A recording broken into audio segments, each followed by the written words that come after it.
Good morning আমাৰ ভাই বন্ধু সবকে আমাৰ ফেচবুকত যিমান ভাই বন্ধু দাদা বন্ধু আছে সবকে গুড মৰ্নিং। এটা পৰিৱেশত আহিছোঁ আজি যোৱাকালি কাজিৰঙাত এটা হোমষ্টে আহিছোঁ। তো এই হোমষ্টেটো আহি মানে ভাল লাগছে আৰু দাদা মানে বহুত ভাল লাগছে জেগাটো পৰিৱেশটো। আমাৰ খাৰগুলি দাদাই যেনেকৈ গছ গছনি লগাই ভাল পায়, এইজন আমাৰ হোমষ্টেৰ মালিকটো এনেকৈ আৰু গছ গছনি লগাই ভাল পায়। বহুত দামী দামী গছ গছনি ইয়াতে লগাইছে। তো আমি ৰাতি ইয়াতে দুজন আহিছোঁ, থাকিলোঁ আছিলোঁ আৰু। তো এইটো বগৰী গাছ কিবা বহুত ধুনীয়া ধুনীয়া গাছ গছনি আছে আৰু চাই ভাল লাগছে আৰু আগৰৰ গাছ কি বিভিন্ন ধৰণৰ বগৰী চগৰী কি দেখাইছিলে ৰাতিপুৱা উঠি ইমান মনত নাই আৰু তো মই ভাল লাগছে আৰু চাই। আমাৰ দাদাৰ খাৰগুলিৰ ঘৰৰ নিচিনা আৰু মানে এনেকুৱা এইজন ওনাৰ হয় আমাৰ খাৰগুলিৰ ঘৰৰ নিচিনাই আৰু এজনে খুব ভাল পায় গছ গছনি লগাই।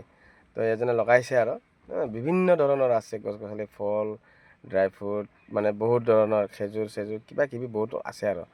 তো আপোনালোকে যদি কোনোবা আহিব পাৰে তো আহি ইয়াতে কাজিৰঙাত আহিলে ইয়াতে হোমষ্টে বা থাকি কিনি ভাল লাগিব। আপোনালোকে আহিব দেই। আমাৰ চব দাদা বন্ধু সবকে বন্ধু বান্ধৱী সবকে কৈ আছোঁ। মই তলত কণ্টেক্ট নম্বৰটো দি দিম আমাৰ খুৰাৰ, ঠিক আছে। আমি দুজনে আহি ৰাতি থাকি ভালেই পালোঁ। ইয়াতে বনফায়াৰ চনফায়াৰ চব পেচেঞ্জাৰে গেষ্ট ষ্টে কৰিব পাৰিব। এটা ড্ৰাগনৰ গছ আৰু এইপিনে বহুত ধৰণৰ হেৰি আছে, ভাল লাগছে আৰু বগৰী চগৰী আছে দেই। তো ভুল চুল হ'লে ক্ষমা কৰিব দেই দাদা বন্ধুসকল সবকে কৈছোঁ। ধন্যবাদ, থেংক ইউ, নমস্কাৰ।